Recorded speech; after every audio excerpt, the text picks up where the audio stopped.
Pavel Muñoz ya se encuentra con nosotros, él era ex secretario de Planificación de este gobierno. Le agradezco por estar aquí en este programa. Bueno, hablábamos el otro día, ya tuve el gusto de tener una conversación con usted y hablábamos de el informe de la Nación, ¿no? Quisiera empezar por la medida que va a entrar pronto en vigencia, el IVA del 12 al 14%, a pesar de todas las voces que se opusieron, no solamente, digamos, de boca para afuera, sino se argumentó, se dieron muchos argumentos para pues convencerle al gobierno de que no es una medida que ayuda en la parte económica. Se aprobó y entra en vigencia a partir de mañana. ¿Cuál es el futuro que usted le ve? ¿Cuál es la visión con la que un técnico como usted, tan cercano al gobierno, ve esta aprobación del IVA del 12 al 14?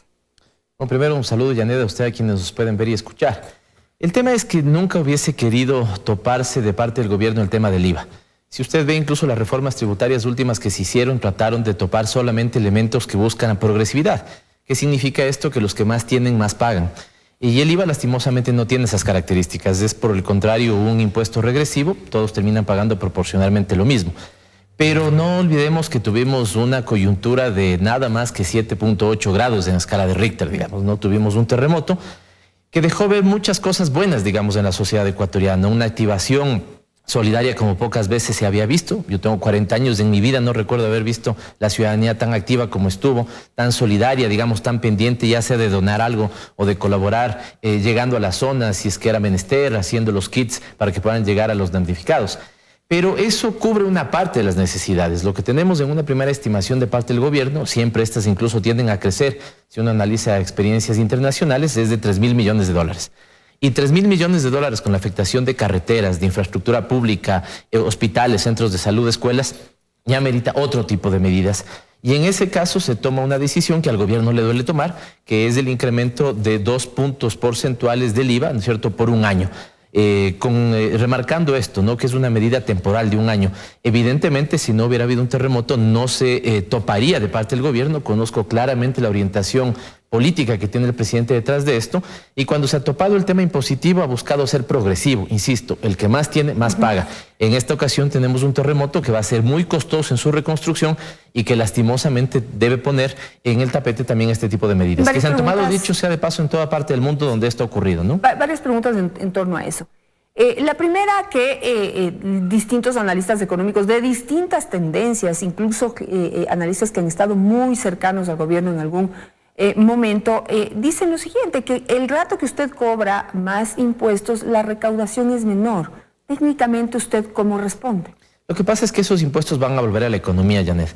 Tenemos también, lastimosamente, con lo difícil que es el proceso de la reconstrucción, creo que va a tener un lado positivo, y es que puede reactivar la producción y el empleo. Pero si la gente paga menos impuestos, ¿cómo va a reactivar la economía? Porque, digamos, el tema de la economía es que se mueve, ¿no es cierto?, en un círculo virtuoso. Por eso es que los que son opositores a las medidas restrictivas, a las medidas, digamos, que restringen el gasto público, saben que eso frena la economía. Al final, si yo mañana contrato una volqueta para que mueva los escombros, ya sea en Pedernales o en Manabí, estoy pagando a alguien que después va a ir a comer. Esa persona que hace la comida va a tener que comprar insumos, el que compra los insumos va a tener que, digamos, sacarlos de algún otro lado, y eso dinamiza la economía. El presidente, justamente en el informe a la Nación, hacía una referencia importante, y es que cuando los impuestos, ¿no es cierto?, salen de la economía, evidentemente generan procesos recesivos, pero si esos impuestos van a volver a la economía, y aquí lo que tenemos es un proceso que podría costar 3.000 millones de dólares,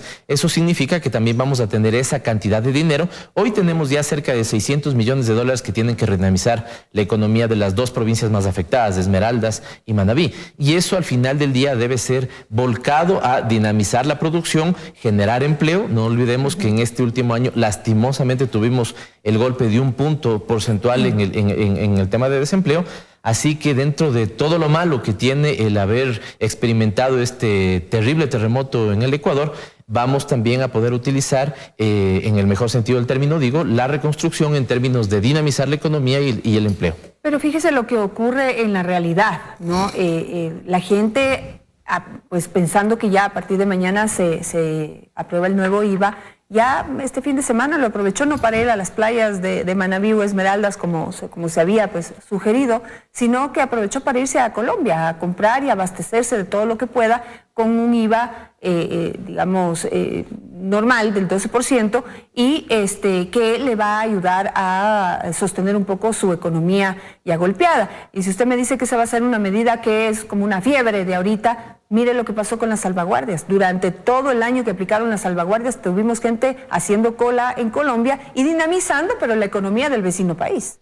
Dos partes a su pregunta. La primera me parece lastimoso, porque esa también es una forma de ayudar. Digamos, al final es tan importante el haber donado, sea, digamos, una lata de atún, haber donado ropa para las zonas afectadas, es tan importante eso como asumir la conciencia de que es importante consumir en el Ecuador porque estoy generando empleo en el Ecuador. Si volcamos, digamos, los recursos a países vecinos, como el caso de Colombia, no le estamos haciendo bien a la economía. Así que yo creo que hay que apuntar mucho en el tema de la corresponsabilidad ciudadana, Janet.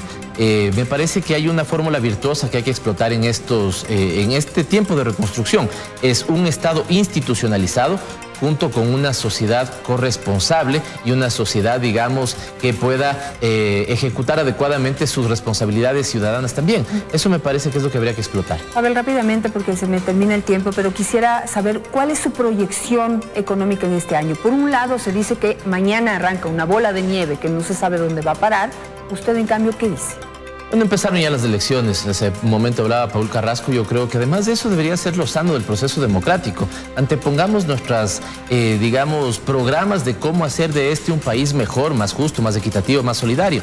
Si usted ve en la entrevista anterior, lo único que ha dicho, digamos, el prefecto Carrasco es que hay que superar tal problema generado por el gobierno, tal otro, tal otro, tal otro. Es decir, una bola de diagnósticos, ¿no es cierto?, que no apuntan a soluciones. Yo creo que el votante de febrero 2017 va a esperar respuestas concretas. Eso es lo sano, eso es lo que advierto para los próximos meses. Ojalá ¿Y Alianza País los va a tener? ¿El gobierno los va a tener esas respuestas? Estamos trabajando nosotros en un plan de gobierno, lo pensamos aprobar el 10 de agosto, ¿no es cierto? Y nosotros en todas las elecciones que hemos participado, Janet, antes que el candidato ha estado primero el programa de gobierno, así lo estamos haciendo en esta ocasión. Y yo creo que eso no es bueno para Alianza País, es bueno para el ciudadano. Que el ciudadano pueda discernir no solamente entre dos personas que pueden, digamos, parecer más o menos simpáticas, sino entre dos proyectos para el país. Nosotros apostamos porque continúen, digamos, logros que han buscado equidad, justicia, igualdad para todos. Gracias.